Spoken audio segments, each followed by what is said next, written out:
Hello there and welcome to Fishing Upstream. We appreciate you joining us today. I would love for all of you to go into the chat box and just let me know where you're from. I know Tammy would be interested in that as well, and Jamie as well. Sorry, we had a little technical difficulty getting things started, so we apologize for the delay, but we want to jump in and get started and go to there we go. We got Texas and Palm Beach, Florida, and Houston and New Jersey and Southern Maryland, ooh, beautiful area, Michigan, Colorado, Alabama, man, everywhere. Scottsdale, it was hot there yesterday, Charlestown, Pensacola, Florida, Louisiana. Man, we've got people from all over the place who are here today, and I just love that so much. I want to start by asking a question. And hello there, Travis. Thanks for getting promoted, and so we can see you and talk to you. So my question is, what does it mean to fish upstream? Like, we're having a webinar on fishing upstream for leads. And what does it mean to fish upstream? If you'll go to the chat box, I'd love for you to kind of post what you think is the meaning of fishing upstream. And Tammy and Jamie, if you want to chime in and say what you think fishing upstream means, I'd love to hear.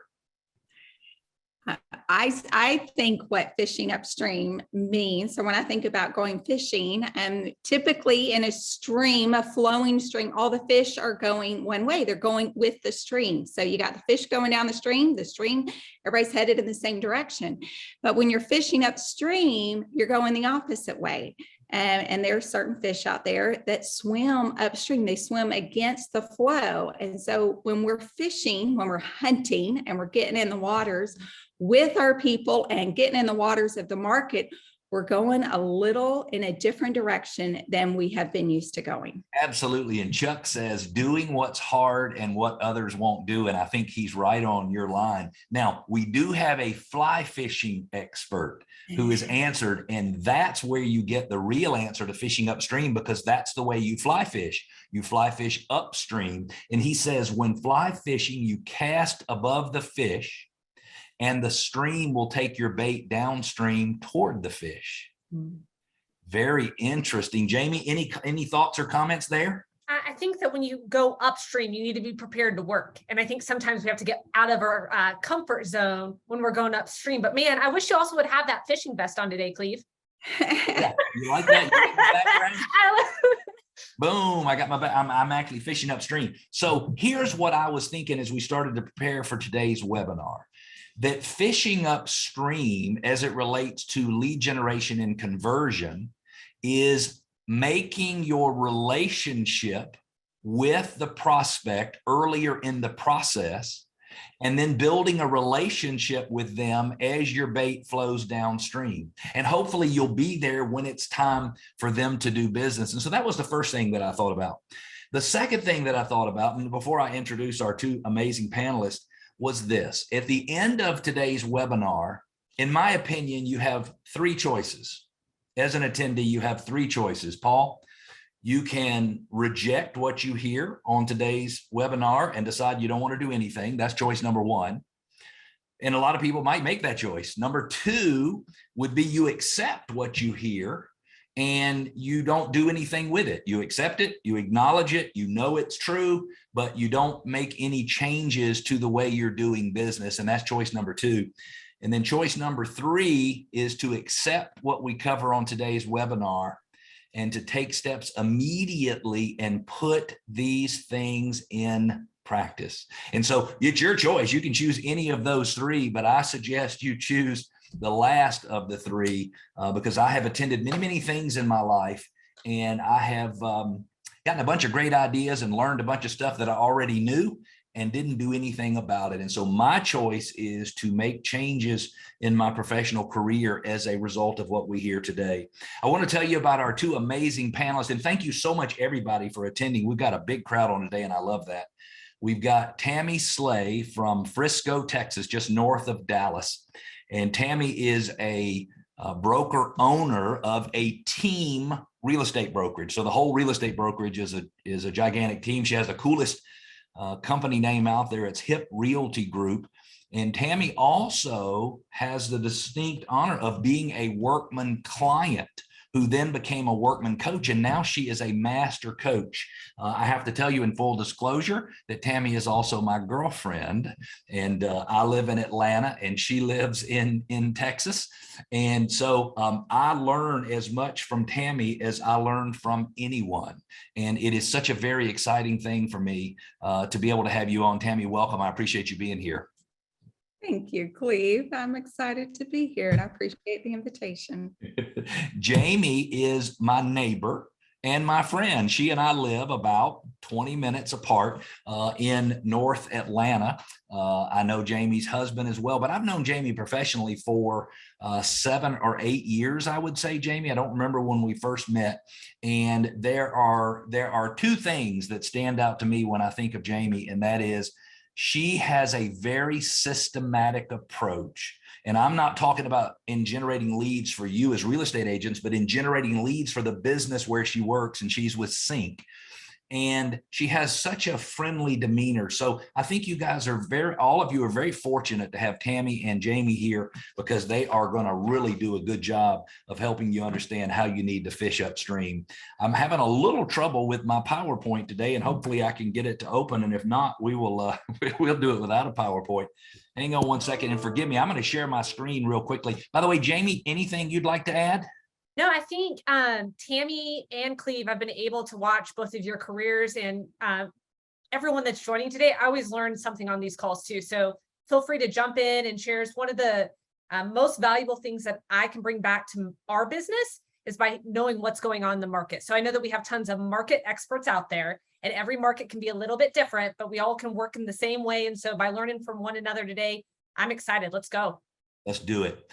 Let's do it. So let me share my screen. I see Tina right there in the middle of my screen. Hello, Tina. How are you? So let me pull this over so we can see it. I want you to get a statistic down, and I'm not going to put it in slide presentation mode. So sorry, you're going to see my other slides as well.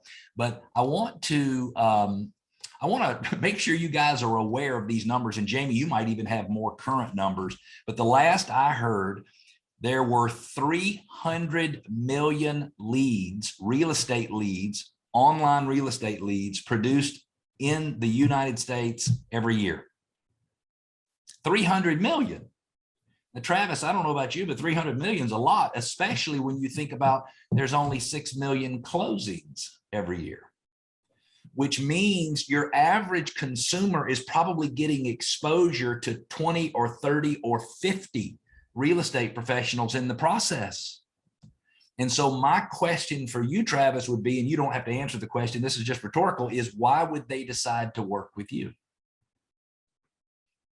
And the reason I think they would decide to work with you is because you would do a better job of following up. You would go in upstream and you would do a better job of creating that relationship as the stream took your bait downstream, and then you would be in the right place at the right time when it comes to converting a prospect.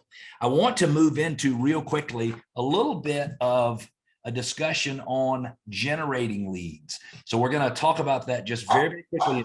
I'd like to lead off with you if you can. You've got some great ways of generating leads. I'm going to unshare for a second so everybody can see you better.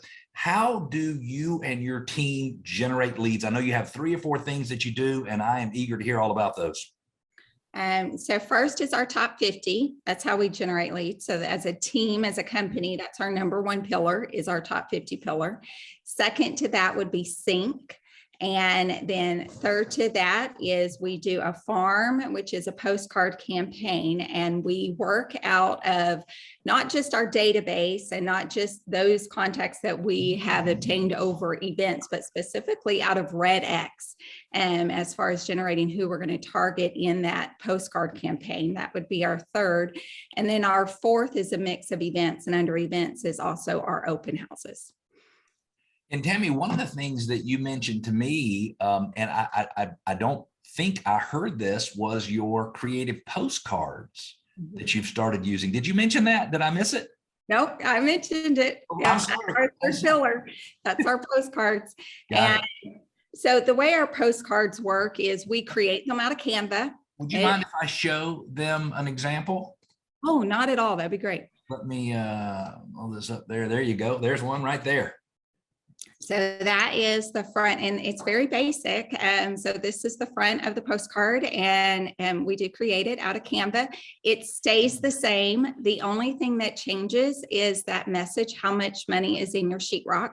So we go through a series of questions and messages there, but the QR code stays the same, and everything else in that postcard stays the same. We keep it very simple and not busy at all. And we want the postcard to be recognized every single time. Think of like a billboard or a car wrap. It works very similar, where nothing changes on there. It stays the same, even the size and the texture of the paper. But that QR code, where that goes, because part of generating leads is understanding how are the campaigns working and tracking how many people are engaging with it at the different levels. So when people click on that QR code, I'm able to tell how many people actually took their phones out and clicked on that QR code. The website that we give on our postcards is the same website to that QR code as well. So if they go to a website, they're going to get to the same place, and it measures that. And that's very important that we know that. But the people we're targeting are people that have reached out. So we use Sync, commission Sync, and Cleve, if I'm going too far detailed or way out of keep on going, girl. This is me in. But if the people we target in that campaign, over the time we've had Sync, we have people that completely fill out the form for a seller estimate. And then we have these partial leads. We have a ton of partial leads for people that go in to our seller estimate landing page. They put in their property address, and then when it gets to the point where where it's asking for their name and their email, they back off. But Sync has already captured that property address for us. So I already know the homeowners that are interested, just curious in selling their home, but they didn't want to give me their contact information. So I still got to find a way. How am I going to go to those people rather than just sitting back? How am I going to get to them? And one of the ways we get to them is through this postcard campaign. And then we work with RedX as well for geos and for sell by owners and for rent by owners. So let me ask you a couple of questions about that, Tammy. Tracy says, where do you get your list for sending your cards? So answer number one is on the partial fill outs on the Sync seller landing page, but you're also taking geographic areas and you're pinpointing list homes that have been lived in for a certain number of years. Tell us a little more about that. So our average turnover here is about 7 years. So I want to know the homes in areas where we have experience with. And sorry, you're hearing my dog. Her name is Charlotte. She's very annoying, but somebody's walking across my townhome right now. So in RedX, we pull the properties in communities that we already have a presence in, where those are communities where they're likely to see our logo, our signs in yards. They're already familiar with us, and we target the people that have been in those homes for at least 7 years or longer, because they're going to be coming up on that time where they start questioning, should we or shouldn't we? Do we upgrade? Do we not? Do we change the kitchen? Do we not? Do we need to talk to a realtor? Will this get us resale value in the future? Those are all questions that people start churning in their head as styles change about that 7-year mark. And Tammy, I know you've gotten responses from your seller postcards. We do have a question, and the question is, what is the Sync, S-I-N-K, which I knew there would be some confusion around that seller landing page, and it's actually Sync, C-I-N-C, and it is the new name of Commissions Inc., which is an online CRM and high volume lead generation platform. Jamie works for Sync, and so she'll talk to you a little bit about that moving forward, but it's a landing page that is associated with that particular service. And Tammy, you were getting responses from your landing page, and you were having trouble getting consumers to engage with you. And over the last couple of weeks, you changed your response, and you connected, I think, with 2 or 3, boom, boom, boom, right in a row. What did you do differently? So Texas is unique and I see a lot of Texas people on here, so they'll know this. We're a non-disclosure state. So our sold data is not available to the public. So when people go in and they fill out that form, they are thinking they're going to get a value, like just an automated value. And they don't. They basically get a page that says someone will be in contact with you. And they don't understand that what it means by a non-disclosure state. So the initial response is they get a message that's sent to them through the sync database, and it lets them know that Texas is a non-disclosure state, and that's why they are not receiving that estimate of the property value they were looking for immediately, and that we would be in contact with them soon to ask more questions about the property to give them an accurate estimate. It's very similar in our messaging with our postcard is we're kind of staying with that same theme of the reason we can't give you an automated response is because Texas is a non-disclosure state. And we explain a little bit about what that means, but we just changed it immediately. Instead of calling them up later and they're like, well, I wanted this, we send a soft message first. This is why you didn't get it, because we know you're questioning why you didn't get it, and someone will be in contact with you. Love it, love it, love it. And Tammy, thanks for being so transparent about the way your team is generating leads. If you have any questions you'd like Tammy to answer on creating that lead flow, post them in the chat box and I'll ask Tammy for sure. Jamie, how difficult is it to generate leads? Now, I'm not saying everybody needs to have a website like a sync website, but if someone did have a sync website, how difficult is it to start generating leads? And what would be about the approximate cost for a lead? And I'm sorry to put you on the spot, but two very important pieces. So I think every market is different. Yep. The cost per lead. I know that you guys are all experts in your market, but what we found at Sync, the average cost per lead for a buyer lead is anywhere from $4 to $12. And so you can make some assumptions based on median home price, how much search volume is in those markets, or what the cost per lead would be. But I also want, in the summertime, I enjoy a good slice of pie. Cleve, you enjoy pie? If you could see me, you would tell, yes, I enjoy pie. You can, if you look at me, you can tell. What I think we all do, and our sales team at Sync does this too, is we focus a lot on the leads. And when I think about pie, one part of a pie is not great. You need to have the crust, you need to have the filling, and you need to have the toppings. And so what I challenge you to think, whether it's with Sync or any other provider, to be successful in your business, you need to have that crust, your database, you need to have the filling, the leads, and then you need to have the toppings, your consumer search site that's continuing to bring those consumers back in. And so when you're thinking about leads, it's the three pieces. It's just not that lead. You can go find leads in a phone book. And so it's that global approach that I challenge you to think about. Love it, love it, love it, love it. So generating leads is not the problem. If you have just a little bit of money, you can generate a ton of leads. Generating a good quality lead certainly is a problem. And when I say good quality, there's no bad leads or good leads. They're all good leads. It's just some of them are a long way away from doing a transaction, and some of them are very close to doing a transaction. And what you're trying to do is get into a relationship with them so that you can stay in contact with them as you move forward. Tammy, I want to talk to you about the process of getting people to let down their guard, getting people to let down the barrier. That's a concept that you're really pushing with your agents in that initial conversation. Talk to me about what that looks like. So when you think about your leads and where you're generating your leads, there is a different communication style, because you got to understand what's their level of trust with you. And when we think about our top 50, I speak to my top 50 very differently than I speak to my sync leads, because my top 50 already know me. So when I'm calling them, the inflection and tone and everything is different.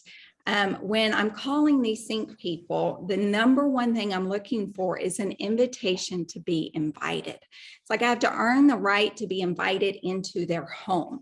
So when I'm calling stranger leads, whether they came from Sync or Facebook or Zillow or any other platform like that, I have to remember, one, they don't know me and I don't know them. Two, because I don't know them, I may be calling them at the wrong time. If I'm working with a dentist out of my top 50. I know not to call him at 2 o'clock on a Wednesday.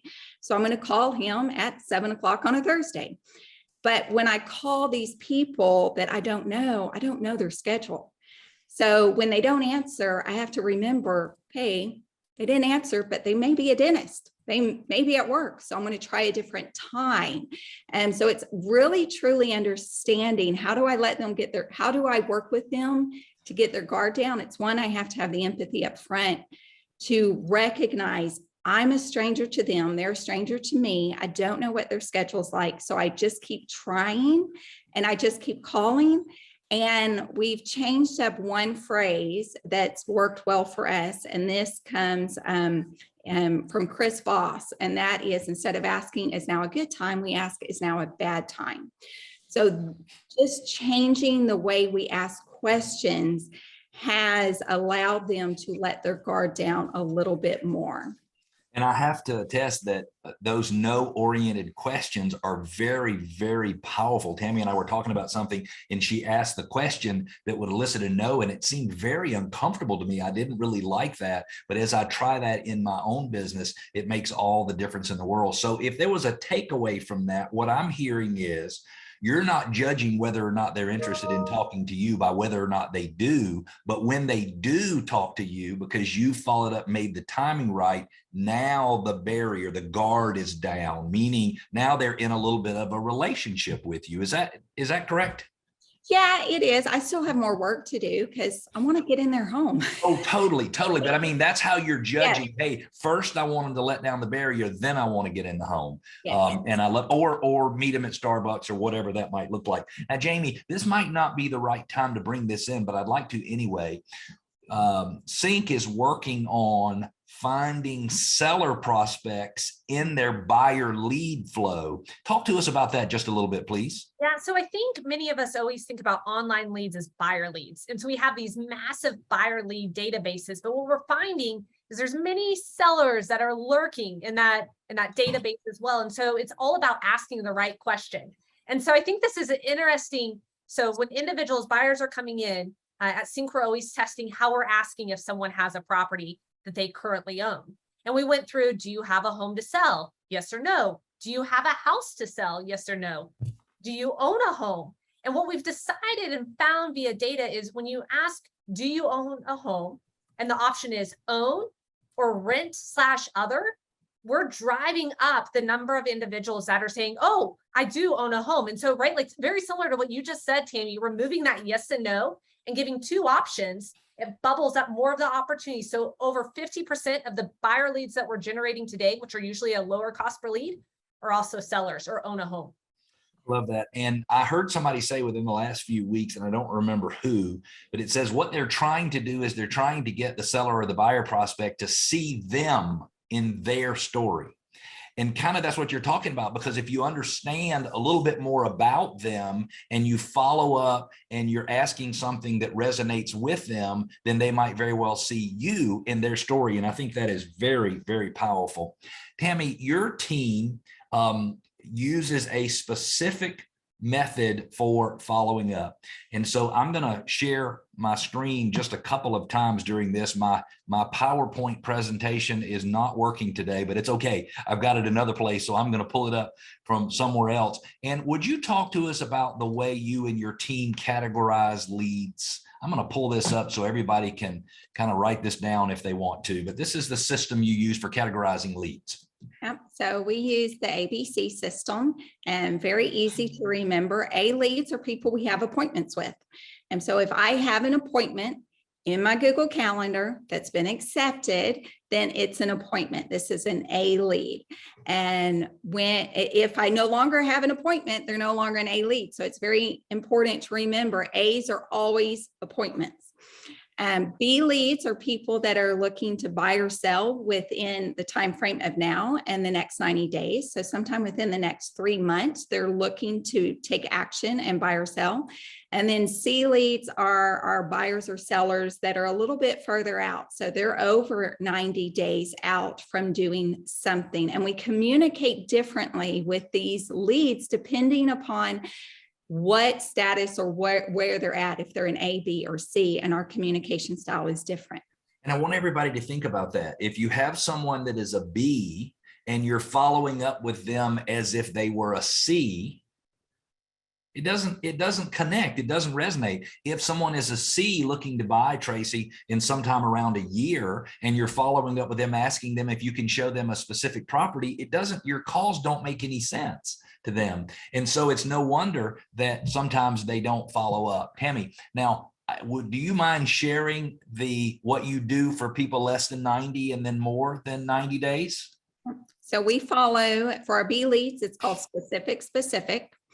And it is and we train on it, but it's very simple. And I encourage everybody to use this. Specific means specific property, specific feature.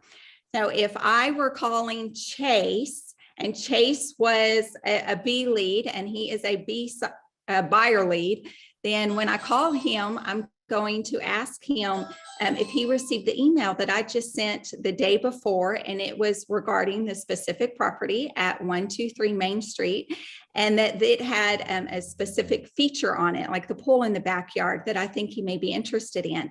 I'm available tomorrow at 4 o'clock. Is he available at that time? And we go see it together. The beauty of this script, one is it allows us to go ahead and set the appointment. But really, it's letting them know that I am in the MLS. I know what's in the market. I'm really searching for them. These are people that are in a database that they're also in other realtors' database. And how do I set myself apart? I don't just say, how can I help you? Is there anything you need? I'm actually taking the lead and putting the properties before them. Did I answer that on the specific? You totally did. Tammy, I'm going to push back on one thing though, because I saw the look on Chase's face when you called him a B, and I think he considers himself to be a hot. I'm not sure what's going on there, but that's what I saw on his face. I saw him lean forward. He was ready to see the house. I love that. So less than 90 days, you're connecting with them on a specific property and a specific feature. I have heard some of your agents use that, and it is so very powerful when it is used correctly. Let's talk just a little bit, if we can, about C follow-up. So sorry about that doorbell. I'm getting a flower delivery, and I think I know who it might be from. Oh, now that's some good timing right there. That's some good timing. Well, Tammy, if you need to step away for a second, I will talk to Jamie for just a second, and then you can come back.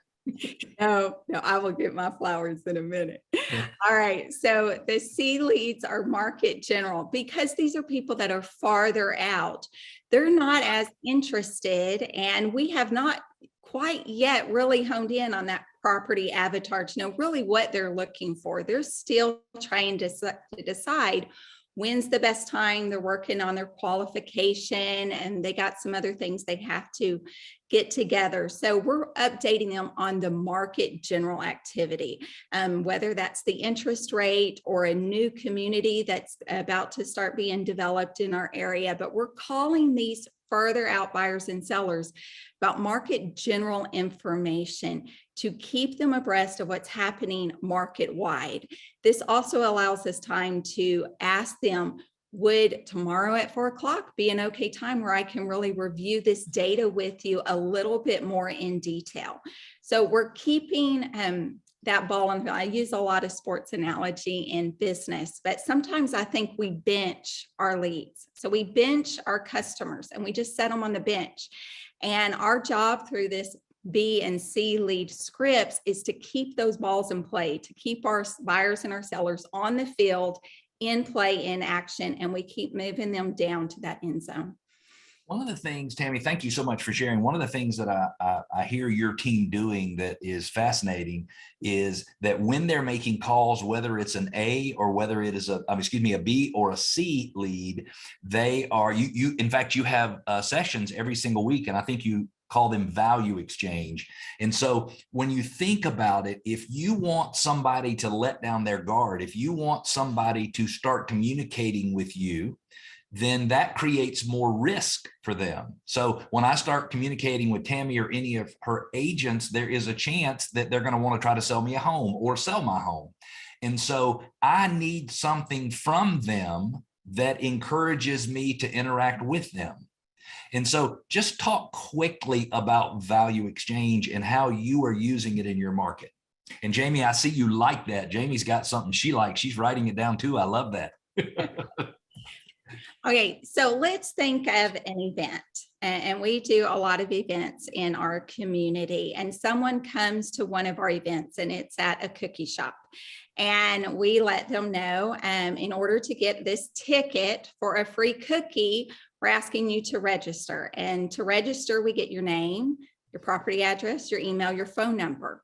There are some people that are going to feel like one cookie is not significant enough for me to give you my personal cell number. There's a lot of people that feel one cookie is significant enough because you're going to buy one cookie for all 4 of my kids and they're going to be happy and we're going to sit down and they're going to give their personal information, their contact information in exchange for that value, which is that free cookie.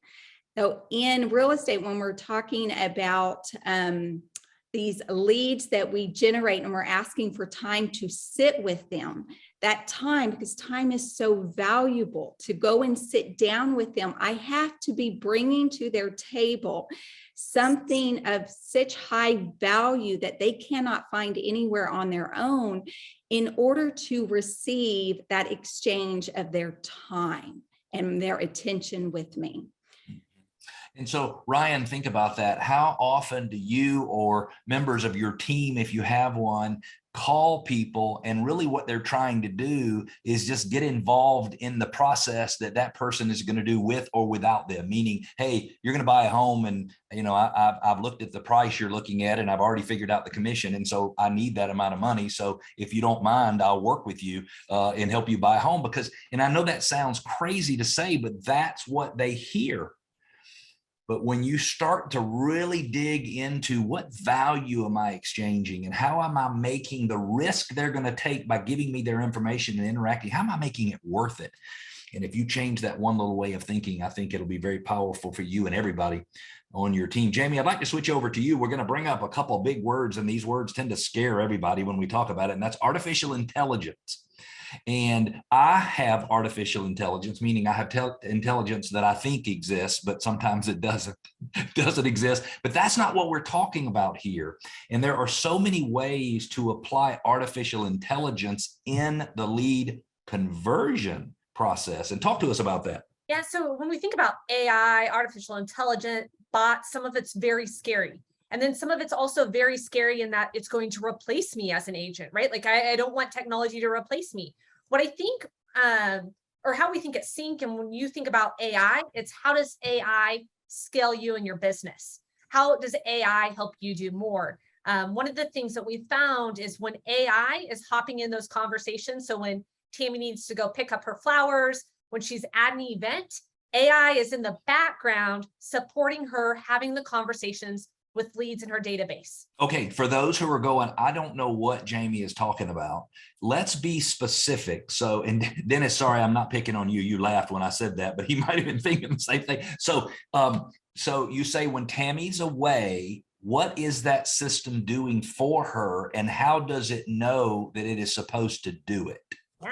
So when one of Tammy's B, or let's call it C leads, is coming back to her website, searching the same property for, or looking at the same property for the 3rd time, AI is sending a text message to that consumer saying, hey, I saw that you liked 123 Main Street again. And then it starts engaging. So as the consumer says, oh, this is a great property.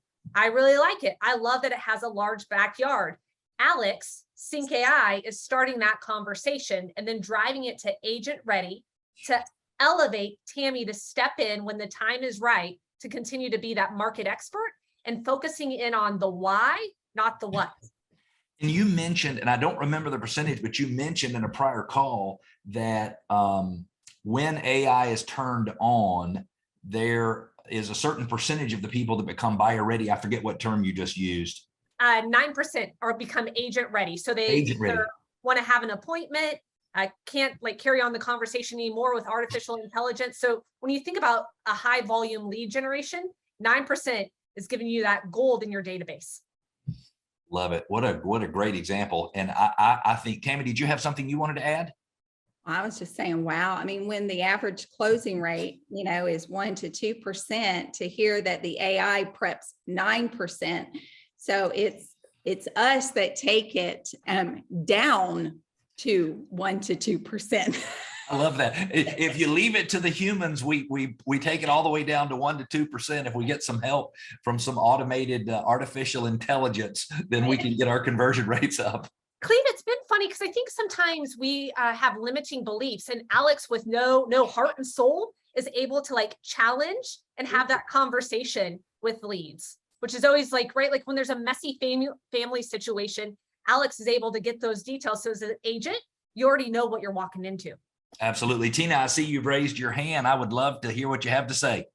So I just transferred from RealVolve to Sync, and we've got a little learning curve, growing pains kind of thing. We're still working through it, but we'll get through it. But one of the things, we started using AI, and I was going through the conversations that AI was having, and I was like, oh my gosh, they're having, how do they know? Real conversations. Real conversation, like it's real. I was like, this is something I've been, wow. So you have to read the AI because they just got a whole bunch of information for you would have never had. And to, their AI is building rapport. That's scary. Building rapport while you're away. Now, I'm not saying or implying that everybody needs to use Sync because it has AI. I'm not saying that at all, but you need to be thinking about how you could apply artificial intelligence in your business. And as an example, some of these high volume lead gen websites give you access to see everything that a consumer is doing online. I know that's not artificial intelligence, but it's still something you're learning digitally that you're using to connect with them better. So if you're not using artificial intelligence, you should start. We did an experiment about 4 years ago when I think artificial intelligence really didn't work, or 5, maybe it was even 6 years ago. And so we took every single one of our agents' databases, past clients, and we gave them a list of the 50 people most likely to move forward. Those converted at a 12% rate. Wow. And we just ran them a list of 50 with there was no artificial intelligence for me to use. And we just said, these are the ones that are most likely. And they followed up with those people regularly. And a very high percentage of them were looking to move forward. Tammy, let's talk just real quickly. And we've only got about 19 minutes left. So I'm going to kind of move this thing on a little bit faster. But you need to be sensitive to how people perceive you in the market. And you, by the way, are way better than that, better at that than I am. But just talk briefly about the things that everybody on this webinar needs to be careful of in terms of online perception, or anywhere. Actually, I say online, but it's anywhere. Yeah, and we all spend, I mean, if we were to look at our phone and see how much time you spend online, that's how much time other people are also spending online. So a lot of it is online.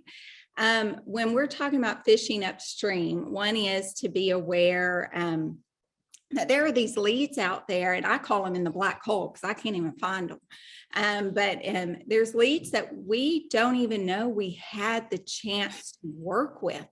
They eliminated us before we were ever even aware that they eliminated us. And these are leads, and I'm going to use Facebook as an example. When on Facebook, and think of your own activity, if you really want to know how the consumers work, just pay attention to how you work. That's how they work. But when someone is looking to move, I'm going to use, say, from Washington to Texas, and they're coming into the Dallas market, and they join a Facebook group in the Dallas market. Maybe they're a part of a cyclist group or a homeschool group, and they come and they join this Facebook group of these other cyclists, and they post in that group, I'm moving to the Dallas area and we're looking for a realtor that works specifically in Frisco, Texas. Does anybody know one? All the cyclists in there start tagging their own realtor that they love. And then if any of the cyclists are realtors, they're tagging themselves and saying, well, I work in Frisco, I work in Frisco. And so this person moving from Washington goes and starts clicking on the tags. Most consumers don't tag your business page. They don't go and tag your Remax page or your Keller Williams page. They're tagging you because that's who their relationship with is, you, the human. And this person from Washington starts to click on all those links, and they go to your personal page and they learn about you. That's their first impression. You didn't get a chance to decide what that first impression is because you've already put it out there, whatever it is. And what they see is what they're exposed to assist them in their decision to whether call you or self-eliminate you. Or call somebody else. Tammy, I got a call from somebody last week, and it's somebody I've done speaking engagements for the last 4 or 5 years. And the question was, hey, it looks like you're not doing real estate anymore. You're just doing your radio show and coaching. Tell me what's up. Well, that's not true. But if you go to my LinkedIn page, I can see why she would have thought that. And so I need to go through, and I suggest everybody on here, you need to do a social media audit, and you need to look at it as one step removed and look at your social media and see, what would I think of me if I was not me? I love that. How do you find the training center? Letitia, will somebody make a note? Megan, will you make a note for Letitia Taylor? And will you ask somebody to reach out to her from our client support, client services, and let them walk her through that? I want to make sure you get all the attention you need. Thank you very much for that. Now, Jamie, you mentioned that people should be using their database as a data bank in terms of searching. Talk to me about that concept. Yeah, and so I think your database, and as you're going to the data bank, the analogy, I love analogies, is we're going to all be Yosemite Sam. I'm not going to try to impersonate him because my accent would be awful, but Yosemite Sam is that prospector from the Looney Tune days where he's like always trying to find gold and giving Bugs Bunny a hard time. But when you're thinking about finding gold in your database, you need to have the right tools, and you need to be ready to work. And so when you have the right tools, your database is allowing you to sort. It's allowing you to find last login. Those are those first people you should be reaching out to. And then you want to look for any reminders set. A lot of us probably have overdue reminders. Yes. And then those save search, so the property alerts that are bringing back. And so you have the tools, and then be ready to work, and you've got to pick up the phone to still call. So we're going gold mining, but it's going to take some time, but we can do it.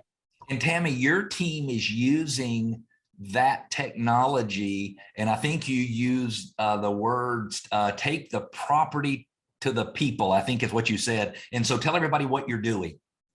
So we have, and as all of you also have in your inbox, you're starting to get all these emails from builders. And these builders are letting you know about properties that may or may not be on the MLS, but these properties are coming through, and some of them are coming through with closing cost assistance and bonuses, and now washer and dryers and fridge and blinds included, and a discount interest rate, and maybe even a bonus in there. And so these are properties that are offering something additional than what is just typical offering of sellers on the MLS.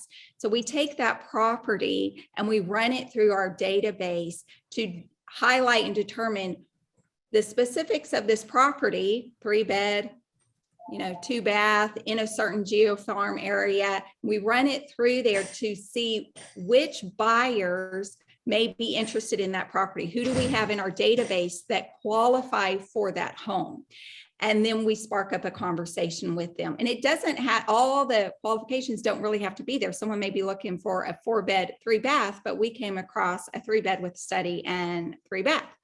But we want to really take the property to the people and see if they're interested in that property. That's the fishing upstream, rather than the way we've kind of gotten used to it over these last couple of years. Amazing, amazing, amazing. When you look at data, the more you can understand about a prospect, the more closely your communication will land with them. And so if you look at it as, hey, Dennis, I'm trying to make them see me in their story, then the more data you have, the more data points you have on a prospect, the better it is for you. I want to talk just quickly. And by the way, that specific and market general follow-up plan, including the scripts, I believe Tammy has offered that as a free giveaway. So if you stay on until the end, you'll get an opportunity to get that. Also, Jamie, you mentioned average cost of lead buyers, $4 to $12. I believe you've got a full study that breaks down all of the major areas, major cities in the US, and it breaks down their lead cost. Is that correct? It absolutely is correct. So when we think about in quarter 1, so we're still finalizing the quarter 2 report. Our top 3 markets of the lowest cost per lead were St. Louis, Tampa, and Houston, and all of those were less than $4. So when we talk about individuals have slowed down how much they're searching, but we're still seeing markets where individuals are searching, driving up lower cost per lead. But it's just not about those Google buyer leads and seller leads. You need to have the multi-touch approach when it comes to lead generation. So when you're thinking about buyer leads, Facebook, retargeting, branding, so your lead generation studies need to be comprehensive. And yes, we have that information. I'm so excited to share. You just need to be a little more scientific about it. You need to treat it like it's a business. And I'm not talking negatively about everybody on the webinar or anybody on the webinar, but we need to look at our lead generation and conversion process as a business would look at, hey, I'm taking all these parts and I'm manufacturing a car. They understand everything that's happening through the process, and we need to understand the same. Now, Tammy, you have come up with, or you use on your team, a specific process where you ask your agents, ask themselves 5 questions every time they pull up a prospect in your sync database. Cover those real quickly. So this is a process called double looping within Workman. We call it hula hooping in our office. So if you listen to one of our agents talk about hula hooping, it's actually double looping. So why is it called double looping? It's because you're looping through that lead 2 times. So you're looping back since they came in over the last week, and then you're looping 1 month back to make sure that you are covering all the bases and you're not losing any information. And these 5 questions, when you really start putting it into practice, into flow, it just becomes your natural rhythm of when you get a lead, you make sure that you're entering them in the database and you're putting in these 5 things and you're just in that flow. And then when you're pulling up the lead, you're looking at these 5 things and you're always staying up to date with your leads. Because I mean, it takes a lot of cost and energy just to obtain 1 lead, even if it's your top 50, even if you're not working with a robust system like Sync, you can still do this same process out of a lead tracker or a simple spreadsheet. And you can do it through setting people up on e-alerts through your listing service. So the questions are, and Jamie, can you imagine if every single person in the Sync world would ask themselves these questions? It would be a beautiful thing. Number 1, is the prospect categorized correctly? Are they categorized as an ABC, or in some systems, hot, nurture, watch, whatever it is? Number 2, is the prospect receiving phone calls, text messages, and emails, and is all communication logged into the CRM? In most cases, that is a big fat no. And if you can get people, if you can get yourself and you can get people to actually put all your communication in the CRM, you are in way better shape. This is something that Jamie mentioned earlier. Does the prospect have an upcoming to-do item and no outstanding to-do items? I don't think, Jamie, you referred to them as to-do items. What do you call them in the Sync world? Reminders. So in your case, it would say upcoming reminders and no outstanding reminders.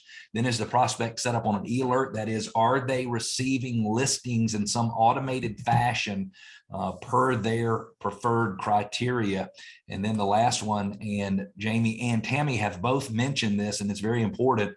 Has the prospect recently had any online activity that should be followed up on? Have they looked at the same property from 3 different locations? Have they looked at the same property every day for the last week? These are such powerful, powerful questions. I'd like you, if you will, to go to the chat box. And by the way, Tony's asking, can we get a copy of the PowerPoint? And yes, I'll make sure, Megan, if I'll send you the link, or you have the link to the presentation, make sure you send it out to everybody. It would be good. And so I want you to go to the chat box, and I want you to talk about, what is your biggest CRM challenge? What is your biggest CRM challenge? Now, Jamie, you have asked me not to talk about a subject, but I'm going to talk about it anyway, because I think it's very, very important. And I'm sorry to sort of override your request there. But so you have a new service, and it's called Home Pulse. And let me see if I can show a picture. And don't worry about Home Pulse. Don't worry about Sync. Worry about this process. Do I have this in place? There are other vendors out there who have this type of service. And so if we just look at it, I'm going to go to this slide right here, and your Home Pulse product is designed to do what for people? So you know they're a homeowner and you're sending them information on their specific home. How does this work? Yeah, so when individuals are coming in as homeowners or buyer leads that say they have an address, we're enrolling them in a product that's called Home Pulse.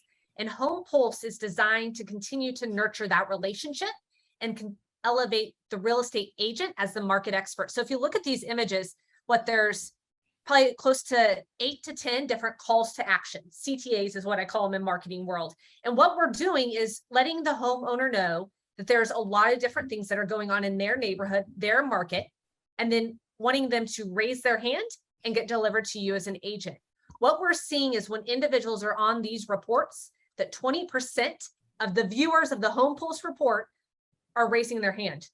So Tammy, now you've got the 9% of the Sync AI leads, and now you've got Home Pulse driving you 20%. It's all about hand raisers right now. And so when we're moving upstream, we're trying to get more hand raisers, and then we want to make sure our notifications are on. So what I'm seeing at Sync is individuals are raising their hand, and as agents, we're also missing out on those opportunities because our notifications aren't set up. So we're missing the hand writers. So that, I think that's an important takeaway. Whatever system you're using, make sure you have the right notifications on and you're not missing business.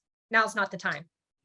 Absolutely. Absolutely. I think it's a very valuable service. And even if you only have access to your listing service, local listing service, you could do this same thing. It wouldn't be as sophisticated, but you could go in and set them up, geographically, draw around their neighborhood and send them all status changes for that neighborhood. I don't know about you, Randy, but if I was getting that kind of information and it was coming to me on my home, I would actually open that up and look at it. I heard somebody say the other day, hey, if you're one of those nosy neighbors and every time you drive past a sign, you want to know all the details and see the inside pictures, well, you can just keep on driving because I will have already sent that to you through my automated system if that's something you're interested in. So I don't know if that helps anybody or not. Let me, real quickly, we did have some questions about CRMs and we've got, getting agents to update the CRMs. I suggest whipping or some type of torture. If you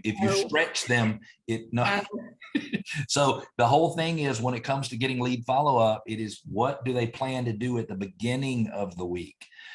Tammy is a planner extraordinaire. She's got 30 years from now planned out. And at the beginning of every week, she gets her agents to plan out their week. Now, Tracy, does that mean they follow that? No, but they come much more closely to following it because they have a schedule than they would have otherwise.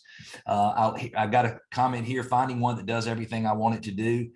Joy, I'm going to give you a very specific answer. You need to get over that because there is no such thing as a CRM that does everything you want it to do. You need, and Joy's going to be like, I'm not going back to him. He's just mean when he answers questions, but you just have to get one that does as much as you can, as much as you need it to, and you need to move forward with it.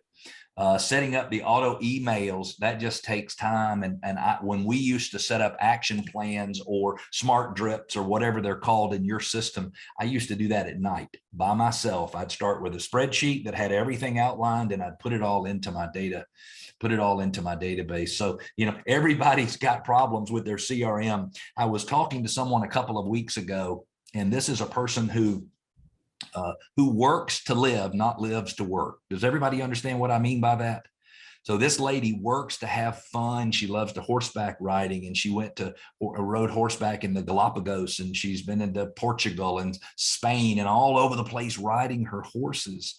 And she said, I cannot enjoy myself when I'm away because I worry too much about what needs to be done and what I've left undone at home. And over the last 3 years, Tracy, she has buckled down and really made her business subject to, that's a big word, subject to her CRM. And so now when she goes away for a week, she can come back that Monday and she knows that everything she was supposed to do while she's gone will be there waiting on her when she returns. So she knows she's not dropping the ball. So really getting into your CRM and using it the way it's supposed to be used is not a fun thing. And for most of us, we're salespeople. Dennis, we're rocking and rolling, want to be the life of the party. I don't want to sit down. I'm not a bookkeeper. I'm not an accountant. I'm not a lawyer. I'm not even a detail person. You don't even want me to fill out your contracts. I'm not even half paying attention when I fill out a contract. And I hate to say that. But if you don't keep up with your CRM and if you don't treat that as the most important part of your business, I think in the end that you will probably wish you had. So let me talk about Tammy. Thank you so much for being here today. You have been a wealth of knowledge and information. Jamie, same to you. I don't know how I got so lucky to be able to do one of these with two such fine guests. We have some free downloads for you, and pretty much everything you heard that you might want to see copies of, we have it here available for you. You can either go to workmansuccess.com/fishing upstream, or you can just scan the QR code, and we've got the cadence and time of the cadence and purpose of the follow-up. So you've got the specific and the market general. You've got the double looping program that Tammy mentioned. You've got the categorization of leads, the ABCs. You also have samples of all three, I believe, Megan, of Tammy's postcards that she's sending out to seller clients. And Tammy, I would assume as long as somebody's not in Frisco, you're happy for them to take your idea and run with it, right? Oh, they could take my postcard with my image on it, even in Frisco. Mail it to anybody. Oh, good. Okay, I'm sorry. So you can mail it out exactly the way it is anywhere in the country. Okay, that is so generous of you, Tammy. I know everybody appreciates that. You also have two different reports on the cost of lead generation, one on the seller side and one on the buyer side. And that is some great information. And you get all of it. No obligation, no nothing. Go to workmansuccess.com/fishing upstream or click on the QR code. I thank each and every one of you for attending today. And I'm hoping that you got just one little nugget that you can use to move your business forward. Remember, you have three choices. You can reject what you heard today. You can accept what you heard today as the truth and do nothing about it, or you can accept it as the truth and immediately move forward, making changes in your business. The choice is yours. If it were me, I would choose number 3. Thanks for being with us today, and we'll see you next month on the Workman webinar. Take care.